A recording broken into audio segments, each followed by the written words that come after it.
ตกเลิกกาเกี่ยวปลาตัวเดียวที่ได้แบงเห็นบ่เด้อคุณแม่ทุ่งลูกกาและแห้งพักกันได้ดอกสังคงศึกษาพระราชกายเป็นปลาลงดงไงเอาฟ้าอีเผาคนของเฮาก็คือกันที่บ่คือข่าวอาจี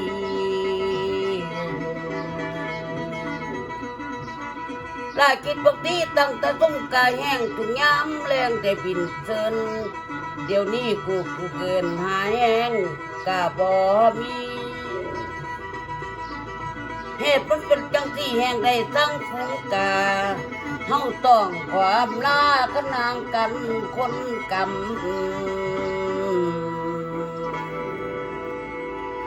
ตัวจงนำไปเด้อเพื่อนคงเห็นกันอีกเพื่อสิไปอยู่อินเดียเมืองพระพุทธเจ้าคนมีไม่ดอกงาหางอยพี่น้องเอ้ยแห้งข้อคำข้อไล่มันเหลืออยู่บ่หน่อยเกินว่าแต่มันหลายเมื่อควายตายบ่มีฝังงอดจีนั่งกินได้แล้วขี่ในพุ่งในใส่ตับไตเอ้ยได้ปั่นแบงนี่ละทุ่งเวงขาสองงาข้างยางกีดินแห้งมูนี่กินจนหมดไม่ลินกินไปหอดดอกปูเขากินสุรายาเมาเที่ยวว่าเต้นแห้งเป็นสินโบโลซามันหนีไก่ย้อนมันเบื่อ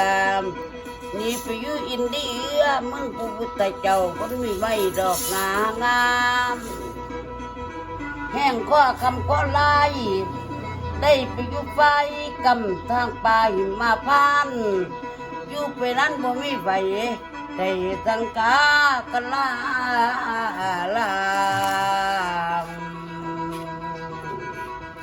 แห้งมีมือสองข้างว่าควายตายกับพ่อจุงกินหัวพงงอดเนี่ยพอเหลือไว้ให้หมูเขาแล้วก็เห็นบ่มูเจ้าแห่งอีมนก็คำวิลอยู่น้ำใจดอนแต่ก่อนมาบ่มีซ้ำแล้วมันเป็นน้ำซุ่มแห่งดินสองขายางว่าควายอยู่ไต่ลางกินจนเมื่อต้องมีลิ้นไปยังข้างให้หมู่มันไปยังข้างให้หมู่มัน